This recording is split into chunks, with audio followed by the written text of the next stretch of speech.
Bismillahirrahmanirrahim. Assalamualaikum warahmatullahi wabarakatuh. Innal hamdalillah nahmaduhu wa nasta'inuhu wa nastaghfiruh wa na'udzu billahi min shururi anfusina wa min sayyiati a'malina. May yahdihillahu fala mudilla lahu wa may yudlil fala hadiya lahu.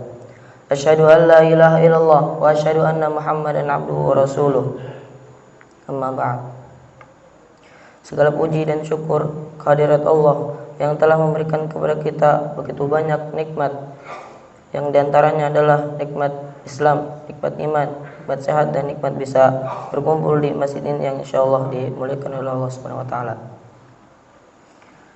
Salawat serta salam mari kita curahkan kepada baginda kita Nabi Muhammad sallallahu alaihi wasallam, para pengikutnya, keluarganya, dan para sahabatnya.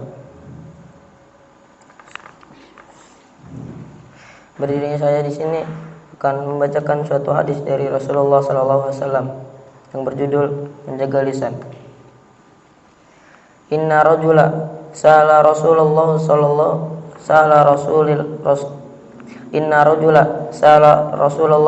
alaihi wasallam ayyul muslimina khairan qala man salimal muslimuna min lisanihi wa yadihi. Yang artinya, ada seorang laki-laki yang bertanya kepada Rasulullah SAW, siapakah orang muslim yang paling baik? Beliau menjawab, seseorang yang orang-orang muslim yang lain selamat dari gangguan lisan dan tangannya. Hadis riwayat Muslim nomor 64. Isi kandungan hadis. Hadis di atas mengajarkan kepada kita betapa pentingnya menjaga lisan. Dengan lisan kita dapat berkomunikasi. Dengan lisan ini kita bisa membuat lawan bicara kita menjadi tergerak kepada kebaikan ataupun keburukan, membuat lawan bicara tersenyum, bahagia ataupun bersedih. Dari Abu Hurairah radhiyallahu anhu, Rasulullah sallallahu alaihi wasallam bersabda, barang siapa beriman kepada Allah dan hari akhir, maka hendaklah kita berbicara yang baik atau diam. Muttafaqun alaih. Imam Nawawi berkomentar, Imam Syafi'i menjelaskan bahwa maksud hadis ini adalah apabila seseorang hendak berkata, hendaklah ia berpikir terlebih dahulu. Jika diperkirakan perkataannya tidak akan membawa mudarat, maka silahkan dia berbicara. Akan tetapi jika diperkirakan perkataannya itu akan membawa mudarat atau ragu apakah membawa mudarat atau tidak, maka hendaknya dia tidak usah berbicara. Sebagian ulama berkata, seandainya kalian yang membelikan kertas untuk para malaikat yang mencatat amal kalian, niscaya kalian akan lebih banyak diam daripada berbicara. Imam Abu Hatim Ibnu Hibban Al-Busti berkata, orang yang berakal selayaknya lebih banyak diam daripada berbicara. Hal itu karena betapa banyak orang yang menyesal karena bicara dan sedikit orang yang menyesal karena diam.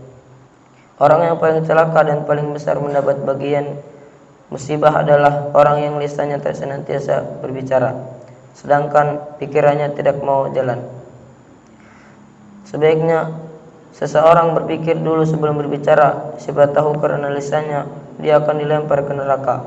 Oleh karena itu, selayaknya setiap orang yang berbicara dengan suatu perkataan atau kalimat hendaknya merenungkan dalam dirinya sebelum berucap.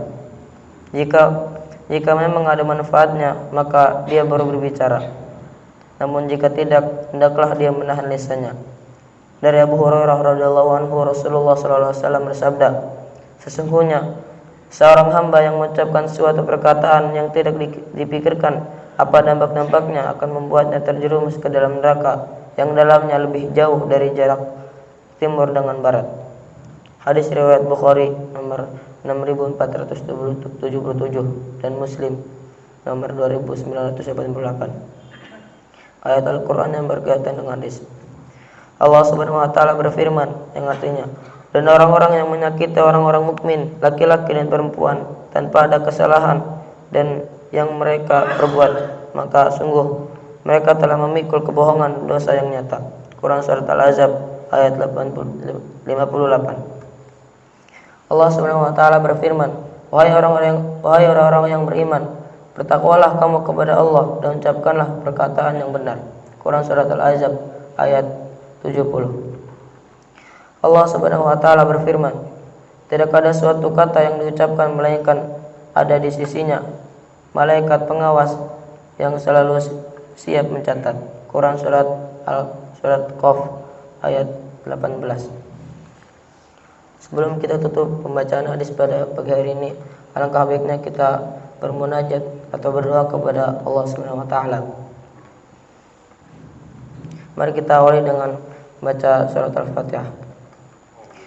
Bismillahirrahmanirrahim. Alhamdulillahirabbil alamin, arrahmanir rahim, maliki yaumiddin, iyyaka na'budu wa iyyaka nasta'in, ihdinas siratal mustaqim, siratal ladzina an'amta 'alaihim ghairil maghdubi 'alaihim waladdallin. Amin. Bismillahirrahmanirrahim. Alhamdulillahirabbil alamin, hamdan yuafi ni'amahu wa yukafi mazidah. Ya Rabbana lakal hamdu lakal syukru kama yanbaghi li jalali wajhikal 'azimi sultanik. Allahumma shalli wa sallim ala sayyidina Muhammad wa ala ali sayyidina Muhammad. Ya Allah yang maha besar dan maha kuasa, kami mohon kepada Engkau ya Allah untuk para musyrif, pemberi wakaf, orang tua asuh, donatur, pembina dan pengurus yayasan, pengurus ponpes, bapak, ibu, jamaah salat subuh, mati jaratul abror dan umat muslimin dan muslimat. Diampuni dosa-dosanya, dosa besar, dosa kecil, disengaja ataupun tidak disengaja. Diberi hidayah agar dapat melaksanakan semua perintahmu dan meninggalkan semua laranganmu. Diberi kesehatan agar bisa istiqomah dalam melaksanakan ibadah baik yang wajib maupun yang sunnah. Diberi rezeki yang luas dan berkah agar mau berbagi kepada anak yatim dan duafa dan perjuangan Islam. Diberi kemampuan bisa bersabar jika menerima musibah dan pandai mensyukur kenikmatan. Diberi keturunan yang qurrata ayun, keturunan yang soleh dan solehah. Rabbana atina fid dunya hasanah wa fil akhirati hasanah wa qina adzabannar. Subhana rabbika rabbil izzati amma yasifun wa salamun ala mursalin walhamdulillahi rabbil alamin. Sekian dari saya. Wassalamualaikum warahmatullahi wabarakatuh.